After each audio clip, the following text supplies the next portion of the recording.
key factors to a healthy diet. First, it's about eating the right amount of food for how active you are. And secondly, it's about eating a range of food to make sure you're getting a balanced diet. Supermarkets are coming under more pressure to promote healthy eating and provide customers with honest information on what is good and what is bad about the products on their shelves. Some supermarkets have taken this a stage further by developing their own healthy ranges, and most provide healthy eating advice on their websites. But when you're doing your supermarket shop, can you really reduce your calorie intake by making some better and healthier choices? In this programme, we hear the views of healthcare professionals, and we take a look at what one of the big 4 supermarkets is saying about their healthy ranges and what they're doing to promote healthy eating. We'll be asking if supermarkets truly have their customers' health in mind when promoting their products.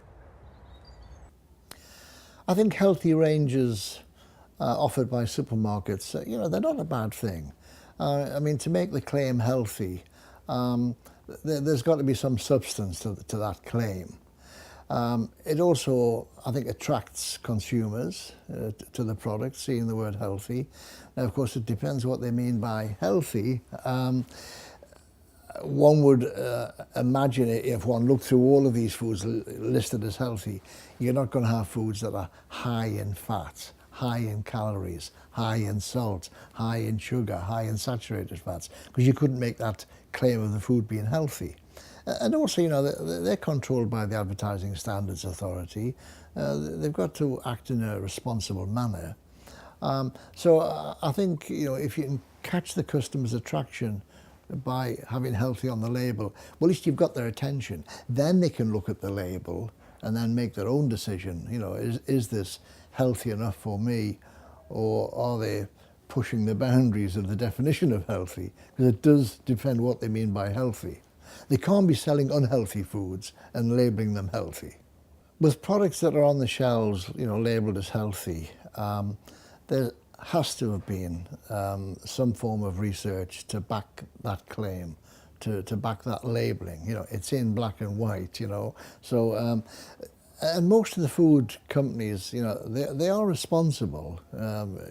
They do their research, and they try to produce more and more healthy foods, increasing the range.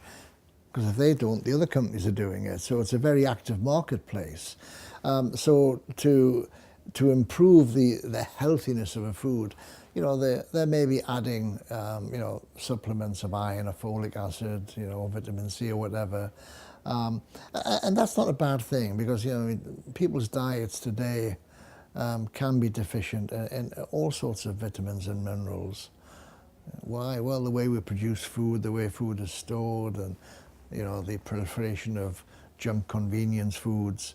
So a food manufacturer claiming that their food is healthy, you have to put some faith and trust in that. But always read the label. I mean, you see this now. You go around supermarkets.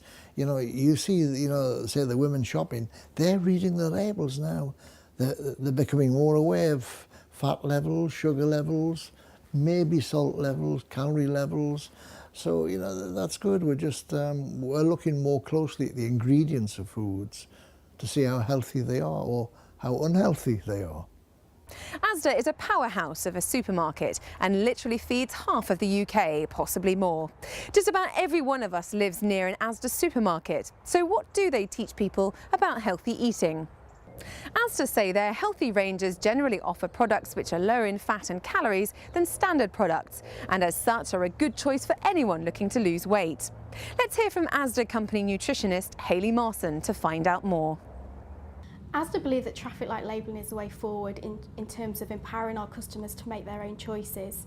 We carried out our own research and looked at a varying range of labels, from traffic lights standalone to traffic lights and GDAs to GDA standalone, and 75% of our customers came back and said that the combination system that we use was the easiest communicated message. Healthy eating is very important, and increasingly so, and I think even with the busy lifestyle it's something I really try, because I don't get to the gym very often, so it comes back as even more important to eat healthy. I think Asda plays a really good part in it. I've noticed more and more the signage about part of 1 do 5 a day, which is obviously really useful as a shopper to know how you can make that up. It's not always obvious, so that's good. Most people would probably agree that we need to reduce our saturated fat, our sugar and our salt intakes. And traffic light labelling allows us to do that via a quick and easy at a glance colour coding message. So therefore a product that is red means that you can still have that product but don't eat as many of them. Amber products you can actually add into your daily diet, but just be aware of what they contain, and green products have as much as you like. It tends to be on the healthier side of the products. So I think the aim is to have a balanced diet, so you can have a little bit of red, some ambers and mostly greens in the diet. If you look at some of their brand products now, you can actually see the healthy eating codes on there and the fact that they're using no artificial flavourings and colourings in their stuff, and less salt, etc., which is important to a working mum. Yes, healthy eating is important, so I have a balanced diet and so I'm healthy for school. We tend to use traffic light labelling on products such as pizzas, ready meals, sausage rolls, sandwiches, so products that the consumer wouldn't automatically know were high in fat or could potentially be high in fat or salt. Our nutritional policy covers all our ranges, so basically we set targets for all our key categories, and that doesn't matter whether a product sits within our value smart price range or our core chosen by you range. We have the exactly identical targets. What we do have in addition to that is we have a good for you range and a reduced fat range, and also other ranges such as free from. Healthy eating is helping them in their immune system. It brings them up in a far better, healthy way, and they are doing very well even in their school. It's very important to me, especially obviously having 4 young children. It's important that I give them good nutrition to help them through school and working in general in life. It's been few years. I don't shop anywhere except in Asda because they are brilliant. They have traffic lights on all their products, and it is one of my best stores.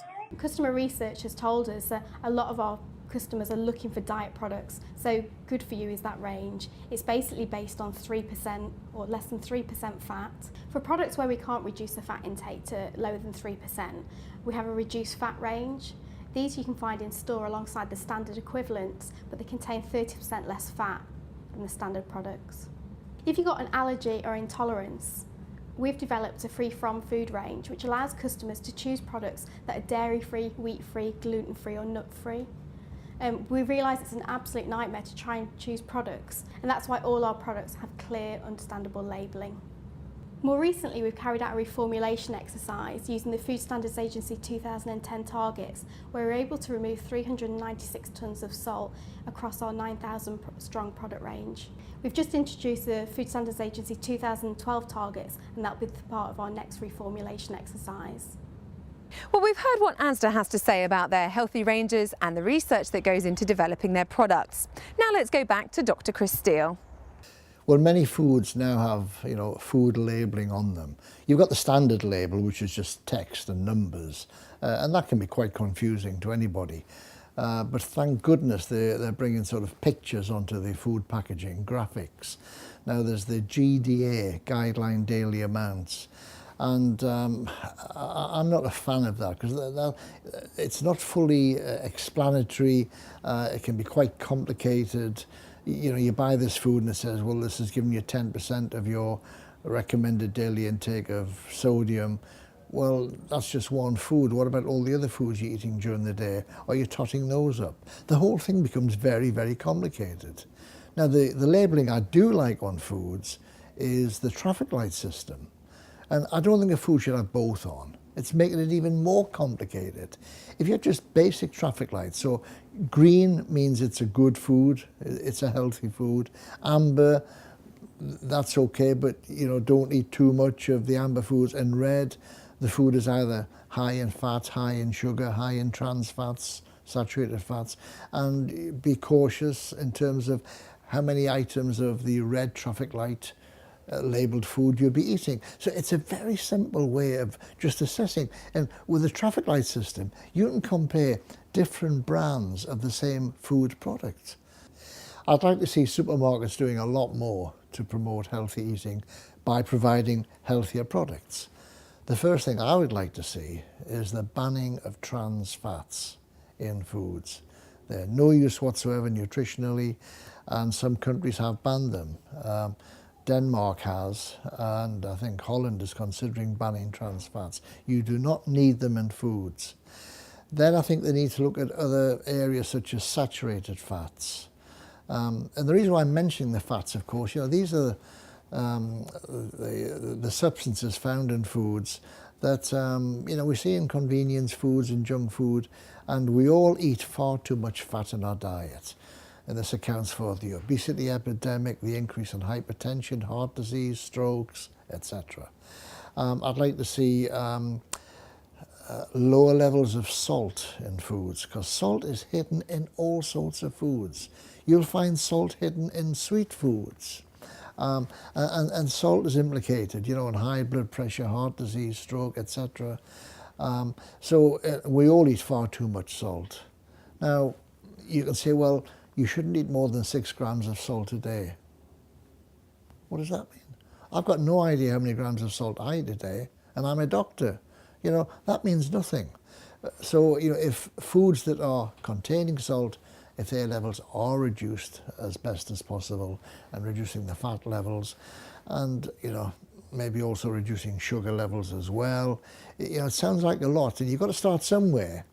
I'd like to see it start with trans fats. And then, and of course it is happening. You'll see the food labels out there, low fat, lights, they're all using these terms now. They're reducing the fat levels because there's consumer demand for the healthier, lower fat containing foods. Asda, to its credit, has embraced the healthy living message and do provide a really innovative commercial response to the increasing need to provide more health advice to the general public. But all supermarkets could do better though, simply by offering more comprehensive information that is separated from product placement.